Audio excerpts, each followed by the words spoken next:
Harry Potter and the Order of the Phoenix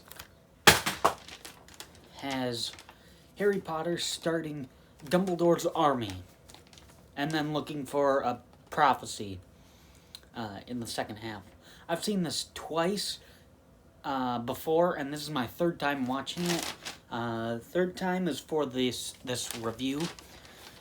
And if you are wondering why this video is coming out now, I said it in my special announcement video. I was going to do this right after Goblet of Fire the next day. And then I'm going to cram in almost every single video in February. Just get all the reviews done in January and February. So that's why this is out now and not next week. So the positives on this film are Harry Potter says some spells, as almost always. He says, Expecto Patronum! And the spell called Stupefy, whatever that one does. And the one I wrote down is he uses a spell against Bellatrix Lestrange. I don't remember what spell that was then, unless it was one to trip her up or whatever. But all I wrote down was using one on Bellatrix. That's what I wrote. I don't know if it's... Yeah. So, I don't know. But he says some spells in the movie, so that's always good. This movie has some cool stuff in it. I like the set for the Ministry of Magic. For some reason, I just really liked that set this time watching it. Not that I ever hated it, but, I just noticed that now. So, yeah, that's kind of cool. The pen that Umbridge uses to make Harry write I shall not tell lies, and it's getting written on Harry's hand. That's pretty cool. So yeah, there's some cool stuff in the movie. I love it when Professor Umbridge says, "You declined the position for Defense Against the Dark Arts, correct?" And then Snape just says, "Obviously." That is just funny. He just says one word, and yeah, it is obvious because she has the job he wants. So that's pretty funny. So I like that. I like that Harry is kind of a teacher and a leader for the kids now. He teaches them how to do spells. That whole scene, that whole montage was actually pretty good. I actually really liked that. And the last 20 to 30 minutes of the movie is really good. It starts with Harry Potter and the gang running through the maze of orbs with the prophecy, and then it has the orbs. It has the orbs falling, and then while the bad guys are chasing them, and then the good guys and the bad guys are fighting in this mini battle in this room.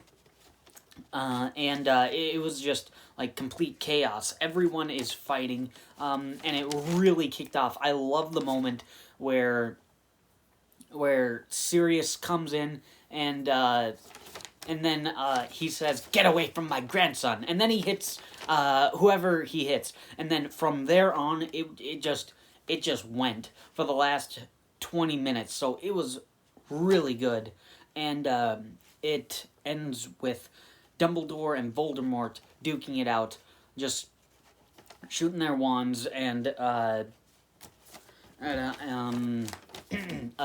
using spells against them. That was really good. That was really engaging. I really liked that. That will be on my top 10 moments of the franchise. Maybe not number 1, but I will make sure to have that on my list because that was awesome. That whole last 20 minutes of this movie, that will be on my top 10 moments of this franchise. Now, on to the negatives. I hate to bring it up, but we're back with the Dursleys again. It's just, I can't stand those characters. And honestly, this time watching it wasn't too long they were on screen, so I actually didn't hate it as much as I did. But Goblet of Fire didn't have the Dursleys in the movie at all, and I actually really enjoyed that. But this one has them in the first scene again. It's like, and it's just so annoying. And why does Vernon care that Harry gets expelled from Hogwarts? Shouldn't the family be happy that he's gone every year? Especially since he's fighting back at them now. Like, he's not going to be doing their bidding anymore. He already proved that in Prisoner of Azkaban, so wouldn't you be happy that he's gone now? I don't understand that. This next one isn't really a negative, it's just more of an I wonder, and I feel like the movie could have been more interesting with this. It'd be more interesting if they had Dudley testify for the jury in the beginning. I'm just wondering what that would have done. Like, would he have screwed Harry over or not? I don't know. Just to get back at him for no reason. But I get that. I think in the movie they said that Muggles can't see. Well, what is it? The Death Eaters. So that I understand that. I just think if they had Dudley see it, I think that could have been interesting. But another actual negative is this movie breaks continuity with the Thestrals for people who can only see them when they've seen someone die.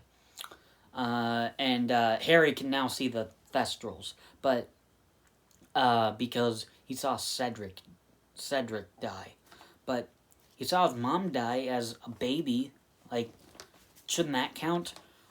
But let's say that one wouldn't work because he was a baby and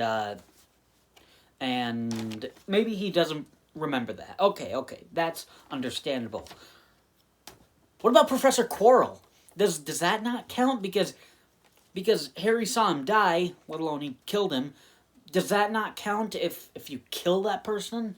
I don't understand that. He saw both his mother and Professor Quirrell die when he was a baby and in his first year at Hogwarts. So, do neither of those count? I don't understand that.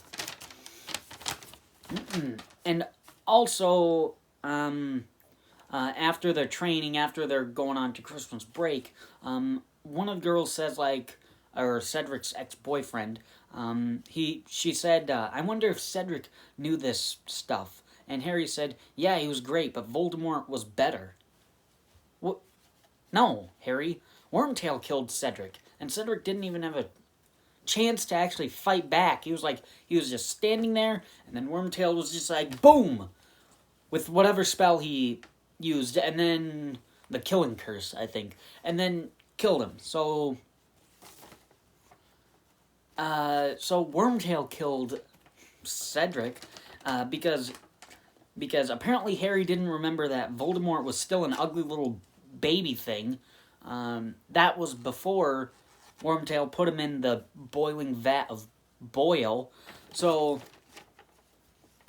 Wormtail killed Cedric. That doesn't make sense. So it's just kind of breaking continuity. And the last negative is this movie kind of feels like two different movies.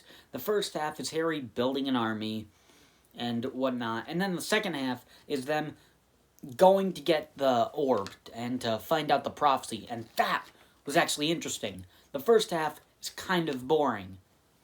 So in the end, like I just said, I was kind of bored for the first 30-ish minutes, but the last 30 minutes was actually really good and really engaging. So I actually kind of like the film quite a bit more than I did the first couple times I've seen it. I feel like this is kind of like a typical Harry Potter movie. It's slow for the first half, ramps up in the last 20 to 30 minutes, and then we have an epilogue, and then the movie ends. So kind of feels like that could almost be applied to almost every other Harry Potter movie.